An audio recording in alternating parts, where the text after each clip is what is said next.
Hello and welcome to All the Pies. My name's Si, that is Kev, and this is the preview of our trip to Goodison Park Thursday night, where we face the Toffees in what is another crucial match for Newcastle United.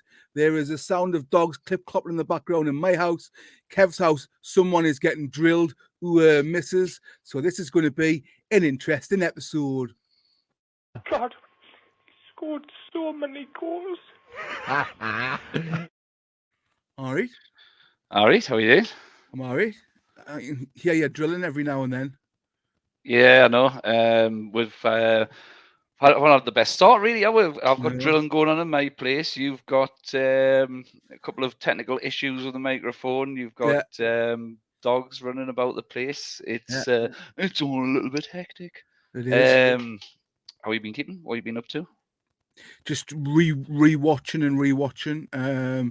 Newcastle United, the first 20 minutes over and over again. You know what? Also, I was filming day before yesterday in a sitcom. Oh, so that was good. In a sitcom. I don't pursue roles anymore, so I haven't done it for a long time. I don't pursue the arts. The arts pursue me, Kevin. I've been pursuing the bread rolls, so am I right? Good, really good fun. I'll tell people when it's coming out. It's going to be on Amazon Prime. I'll let people know and they can watch me. Be all thespian like. Mm. So, I went to a canny gig actually on Friday. At the Bobbix above the Punch Bowl. Bobbix, is that it? Aye. I'll give him a bit of a shout out. Actually, a band called Electric Circus. The lead singer, Sean Lamb, is a big pie head. Follows the channel, watches the videos, and good rock band. If you ever get the chance to see Electric Circus, or if they're playing in your area, get a ticket and go. Top notch quality. Well, if you send us the link, I'll put a link down in the comments to where they can find them. Probably on myspace.com. That's where the youngsters using it for their music, SoundCloud careers. Yeah, SoundClick. Yeah. myspace.com and Bebo, I think. MSN Messenger. Yeah, you can go and download the MP3 from Napster, and we know we're young. God, we're with it, aren't we? Napster. Bloody hell. Yeah, good stuff. Are you ready, Kevin? Yeah. Ready? Are you fucking ready? Okay, let's go. Here we go. Yes, here we go indeed. Everton away, Goodison Park. Indeed. Question is, potential banana skin? Could be. Well, let's go straight into the head-to-heads there. As you can see in the last 5 meetings, we've won 4, lost 1. That's right. We have won 4 and lost 1.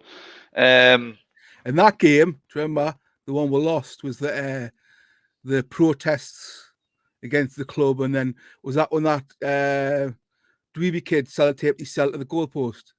I was at that game. I went down. You were, I went down with Tom and a couple of others. Went down there and from what I remember, we were the better team. Just couldn't find the back of the net. But a protester could find the net and tied himself to it with clip tie with his neck because he doesn't like people.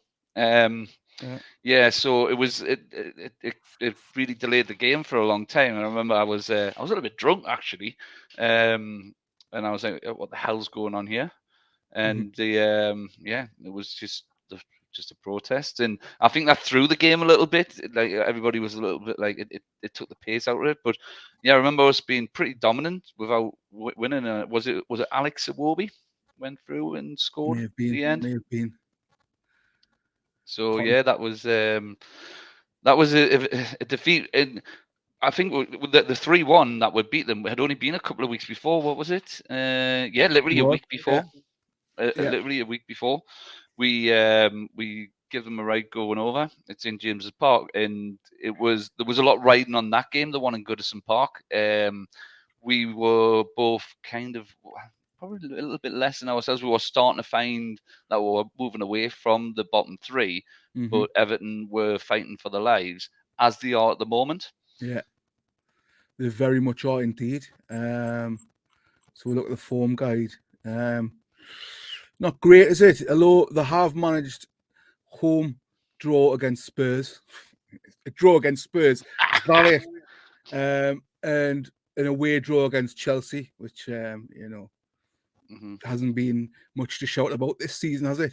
Yeah, that was. I think that was just after Hazelrig beat the Chelsea 4-3. It was. Yeah. Yeah. Look, there can be a mixed bag.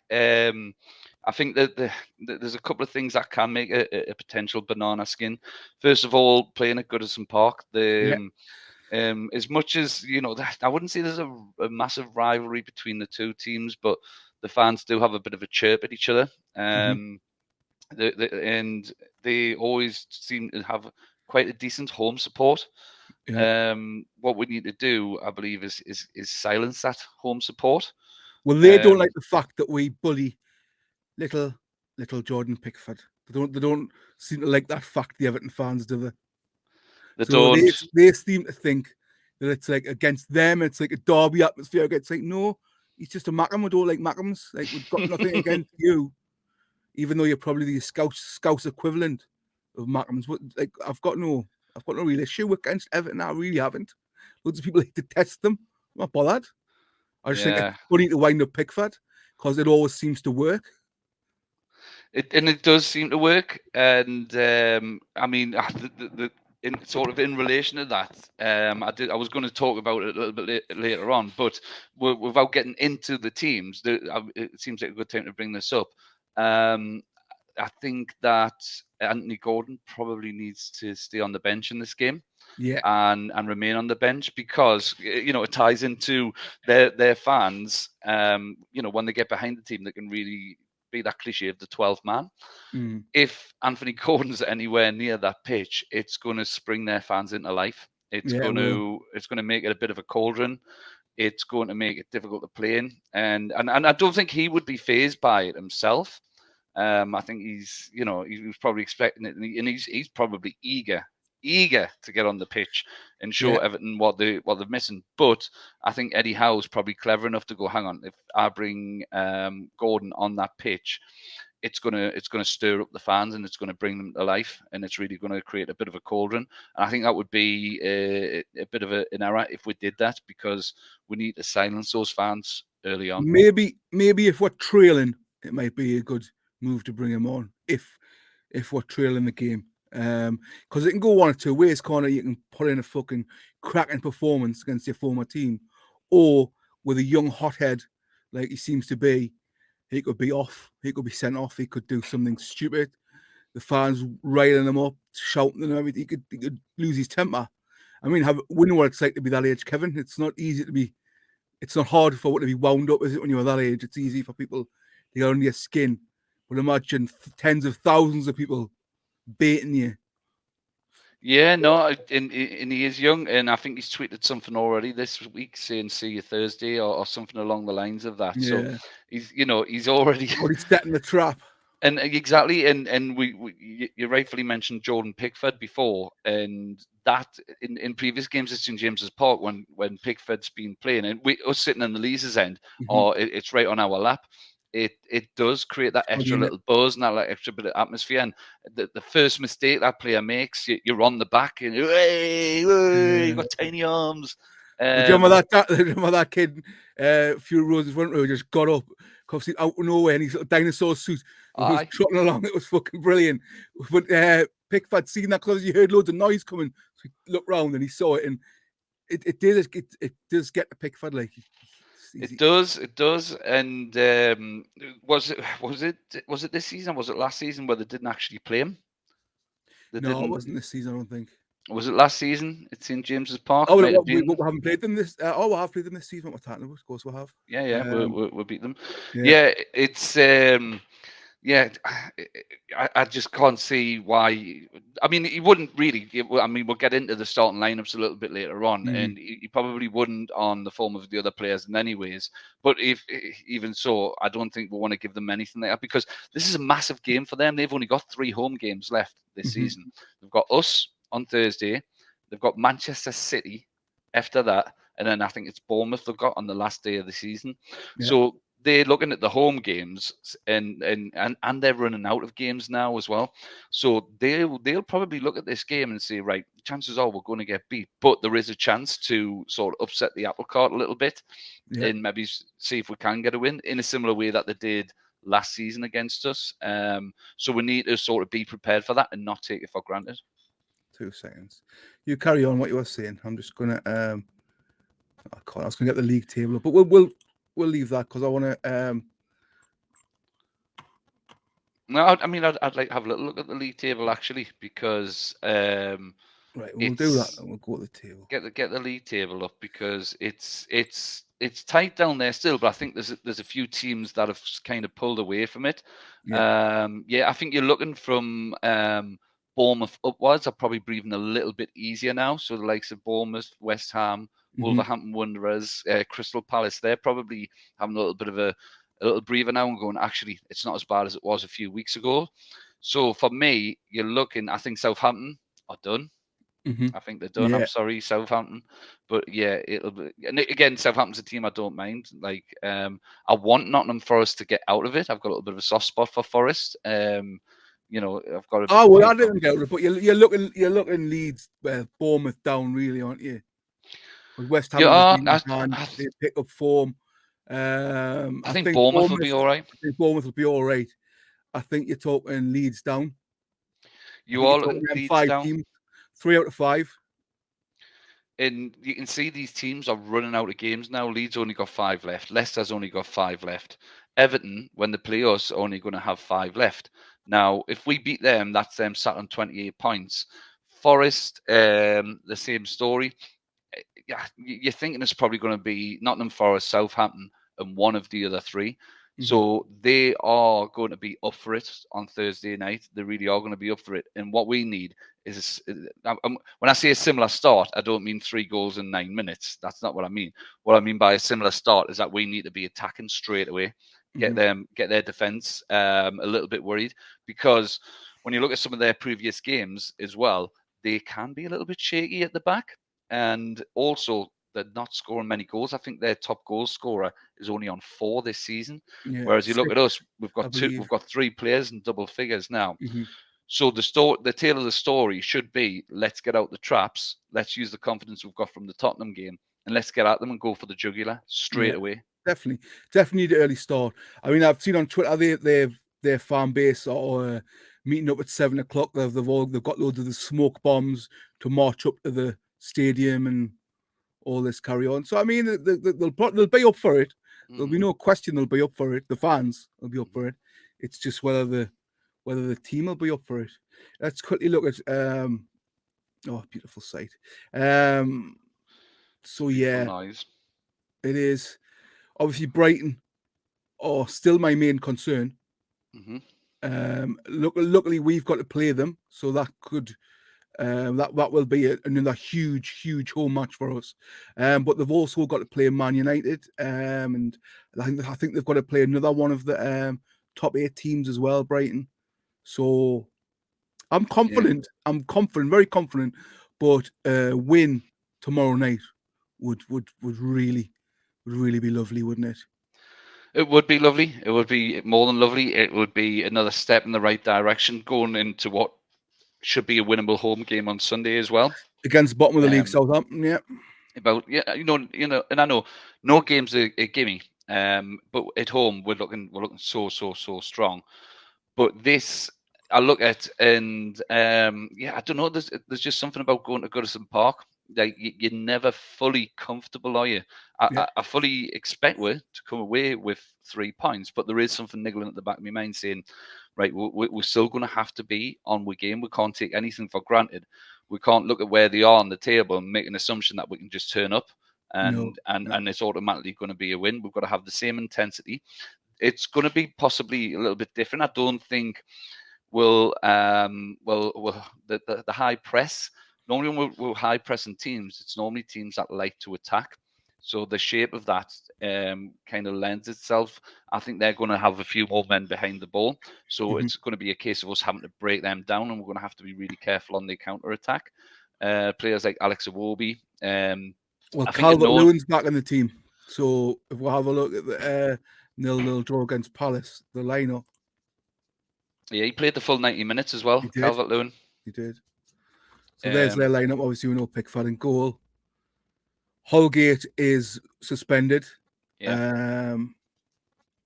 Damari Gray can score a goal. Iwobi can score a goal. Guy, he was all right, wasn't he? Was it early this season? Last season, he was getting a couple. And obviously, we know what Calvert-Lewin can do on his day. Yeah, I mean, he's going to be up there by himself, and he's going to have a lot to do because, like I say, I think they probably might even go for 5 at the back against ourselves. Just obviously they'll be watching, and Sean Dyche would have been watching the other day and saying, right, well, hang on a second, we need to see out the first 15 minutes of this because we can't. They are the type of team when they come out the blocks. If we don't see that 15 minutes out, the game can be gone by then. Yeah. So I think Dominic Calvert-Lewin, probably first 10, 15 minutes is going to be a bit of a lonely figure, probably dropping a little bit deeper. Yeah. Alex Iwobi, yeah, I mean, he's got a goal in him. He has got a goal in him. He can be dangerous going forward. He likes to come on the inside as well. Inana, I know he's about 50-50 for whether he'll play against us on Thursday night. Let's just have a quick look at the these are the confirmed injuries and suspensions. Townsend, Coleman, Onana is unknown return date. He's unknown, but I was watching a few of the Everton fan channels in their previews, just to get a little bit of education coming into this particular video, and they seem to think that it could be around about 50-50 as to whether he'll play or not. I think Seamus Coleman is probably going to still be out. Yeah, so Inana can be a really deadly player on his day, but I think for Everton to get anything out of this game, they need all their players to have a good game. They need every one of their players to have a good game, and we need to turn up and have all of our players have a good game. And if both teams had all the players having a good game, we'll still beat them. Well, that's Everton. We'll move on to Newcastle. Before we do that, if you do enjoy our little videos, if you'd hit that subscribe button, that would be amazing. Hit the like button so that it can be shared around, and YouTube will pick it up and show that to fans. And comment below with your score predictions or even just your thoughts about the game tomorrow evening. Right, and let's move on to the lads. The lads, indeed. The mighty Newcastle United. Well, yeah, I mean, we're getting the teams up, but I think we know, don't we? Yeah. Well, I think we know probably what the lineup's going to be. So I mean, I haven't heard any whispers of any injuries on Knox. I know Fabian Shaw. Did he take a little bit of a knock in the last game? Yeah. Well, I've just been watching. I'm just going to get our lineup. I've been watching Eddie Howe's press conference literally minutes before we started recording. I was watching the press conference, and he said he was asked about Bruno, about the ankle injury to Bruno, and he pretty much said, yeah, he has got that issue, but seem to have it under control. Everything's fine. We expect him to be absolutely fine for Thursday. Asked about Shaw, he said Shaw did have a knock. He has been training, and they're going to closely monitor it and see how he is.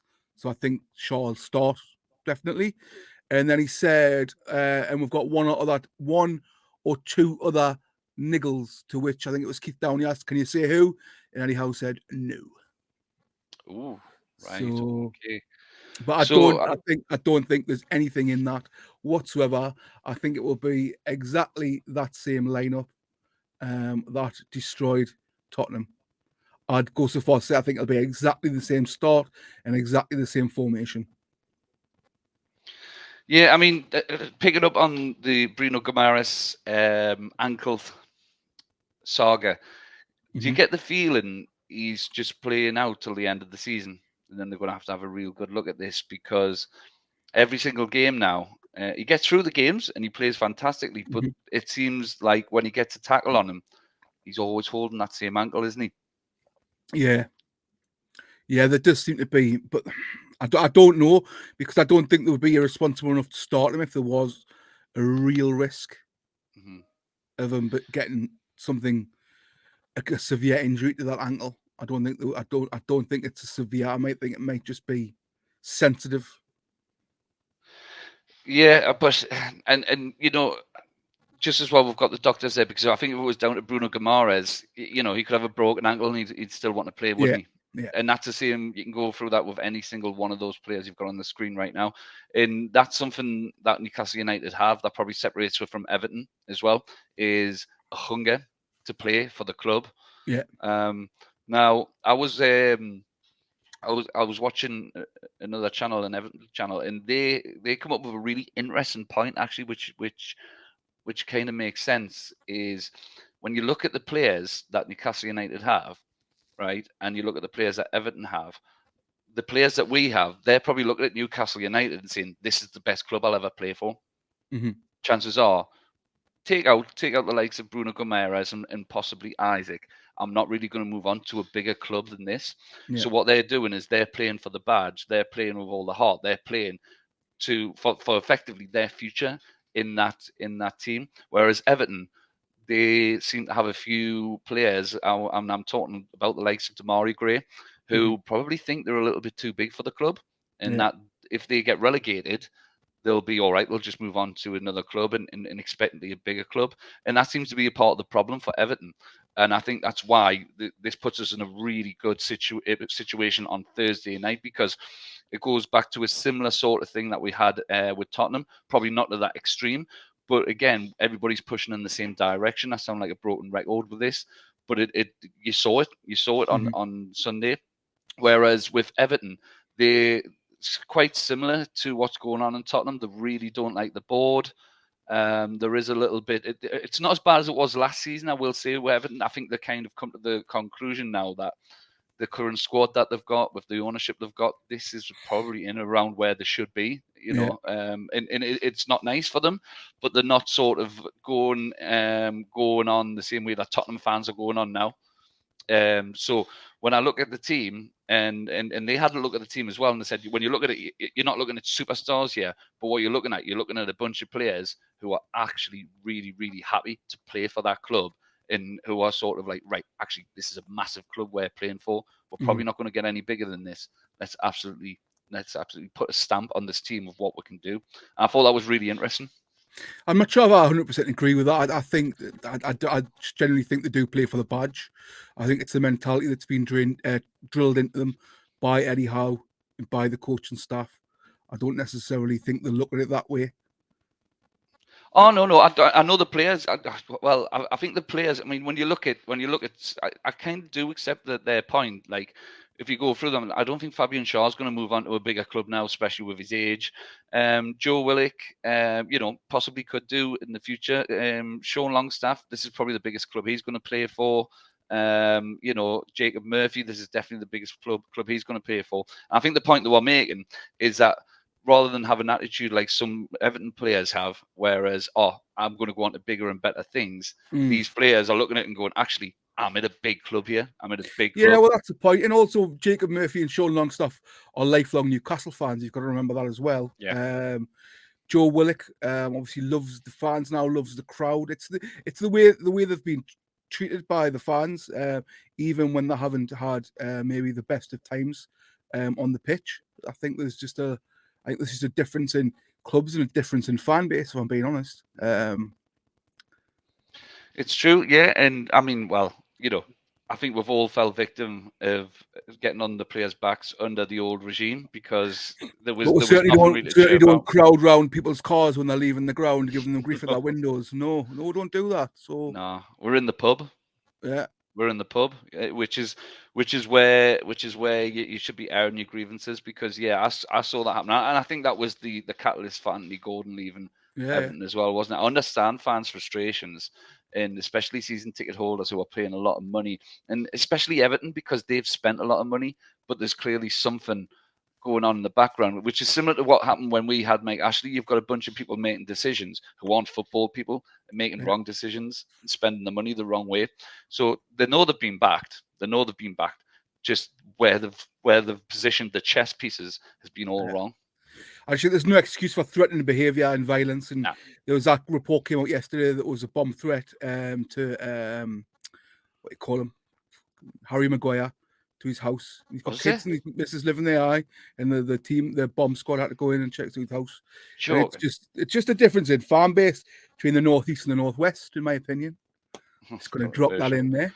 Controversial opinions.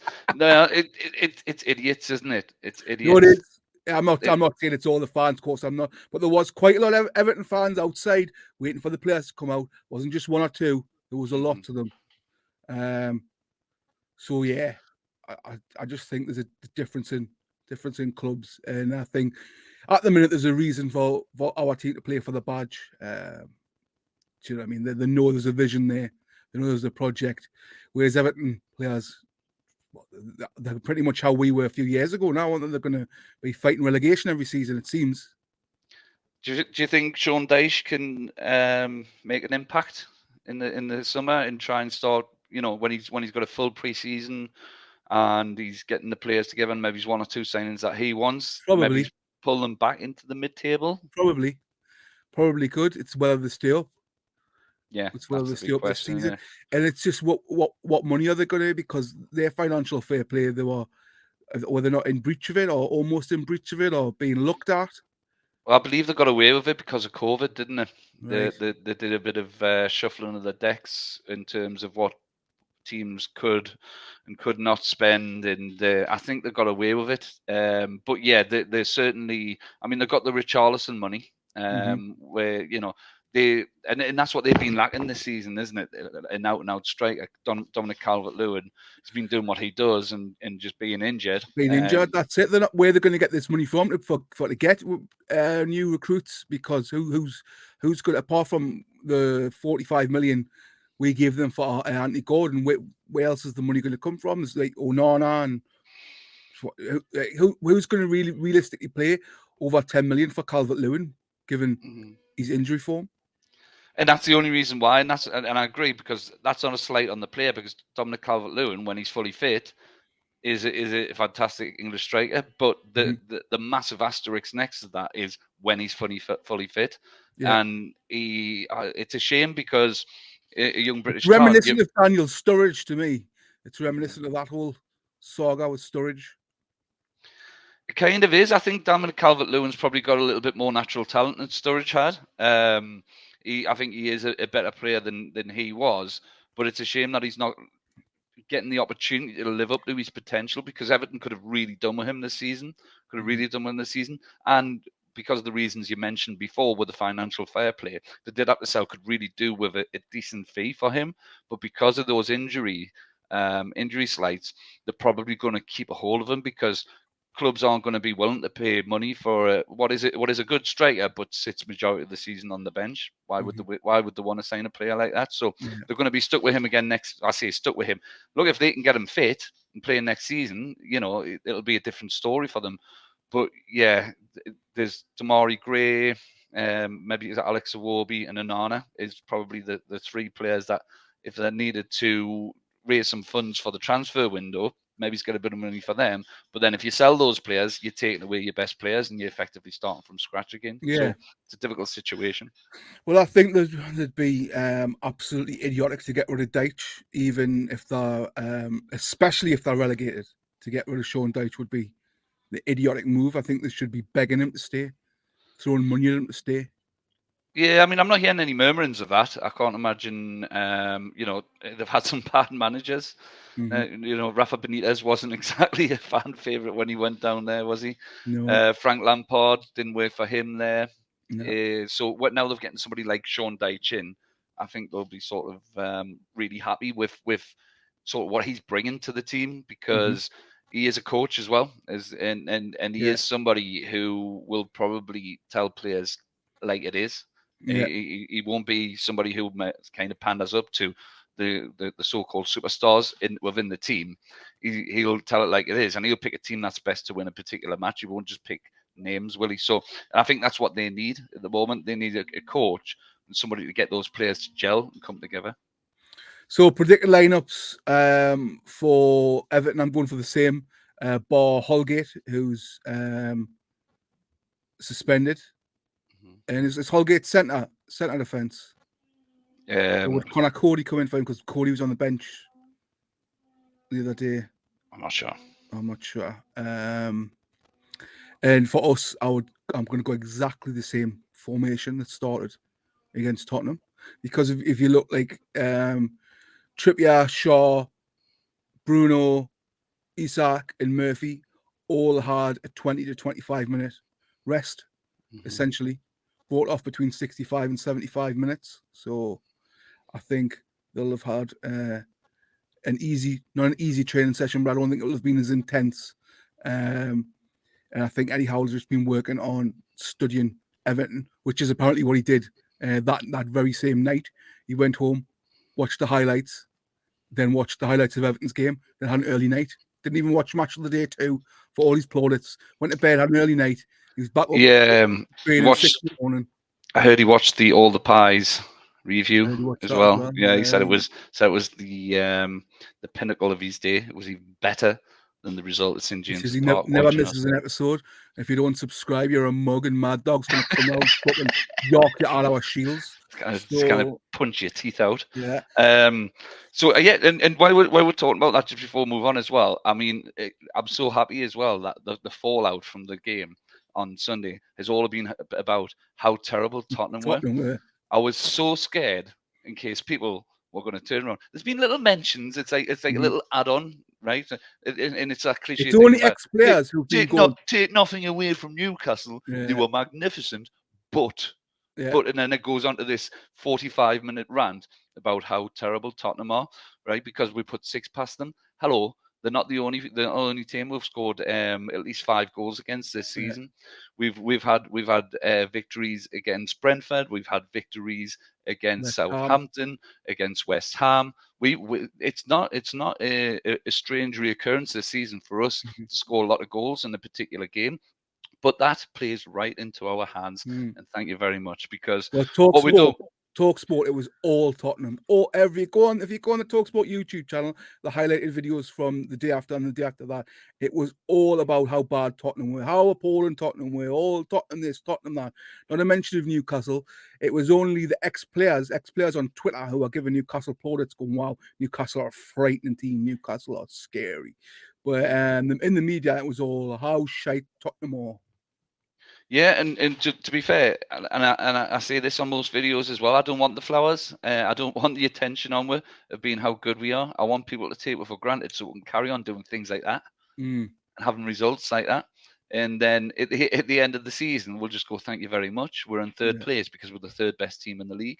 Thank you very much for not putting the attention on all the way throughout that season, not putting the pressure on and for taking a little bit for granted. Definitely. Well, it's that time. Score predictions. I'm going to go 2-1 Newcastle. I'm going to say they're going to get one at the end, and they're going to think there's some kind of comeback on, but there's not. And I'm going to go both Isak. Oh, yeah? Yeah. I'm going to go 3-0 to the tune. 3-0 to the tune. After everything I've said about it being a potential banana slip, if I reach down my heart of hearts, I just think after that game the other day, the tails are going to be up. I don't think they will take it for granted. I know we can't take it for granted. Isaac's going to get a goal. I'm going to stick with Bruno getting a goal, and get this, it's Sven Botman header. There you Sven go. Botman header. A Sven Botman header. I know he hasn't scored all season, but there's Mhm. somebody who sits not that far from me. Every game says Sven Botman's going to score. Sven Botman's going to score. Never does. Well, this is the game where he scores. Yeah. I'll take that all day long. Well, whatever you think, you guys watching, please write in the comments with your score prediction, your correct scorer. We haven't had a correct one as of yet. When we do, there will be a prize coming your way. If you could also like, subscribe, and share it around to all your Toon supporting mates, that would be much appreciated. The match is on tomorrow night on BT Sports, and we will join you probably Friday with, I think we might have to do a double header of the game review and then probably the preview straight after of Southampton game. But that is a long way off. There is a big, massive 90 minutes before then. So we will join you again, hopefully, with big smiles on our faces one more time as we review the Everton game on Friday. Enjoy the match if you're good. Be safe. Love you all. Tatty bye. Come on.